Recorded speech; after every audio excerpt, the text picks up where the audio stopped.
Sa Korte ng Ontario, Huwebes, sentencing hearing ng suspect sa naganap na Etobicoke car crash Mayo noong nakalipas na taon, kung saan patay ang tatlong kabataang Filipino-Canadian. Narito ang ating kasamang si Kisha Balatbat para sa detalye ng pagdinig. Kisha? Wala pang desisyon ng korte tungkol sa sentensya ng ngayoy 20 taong gulang na si Ethan Lehulier, ang individual mula Georgetown, Ontario, ang drunk driver na nakapatay ng tatlong kabataang Filipino-Canadian Mayo nung nakalipas na taon sa Etobicoke. Sa Ontario Court of Justice Huwebes, nagbahagi ng impact statements ang mga biktima. Si Jade Galve hindi napigilan ng emosyon nang muling pag-usapan ng tatlong anak na nasawi sa insidente na sina Jace, Ramon at Maya. May 18, 2025, pauwi na noon ang pamilya mula sa pagdiriwang ng Victoria Day nang maganap ang trahedya.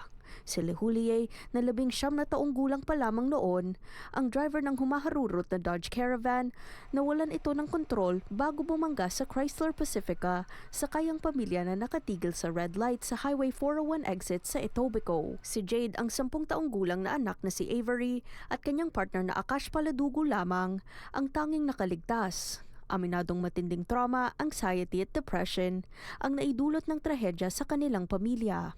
Hindi man siya humarap sa media, ayon sa kanilang abogado, asahan ang pahayag ng pamilya pag natapos na ang kaso. The family has requested not to say anything yet.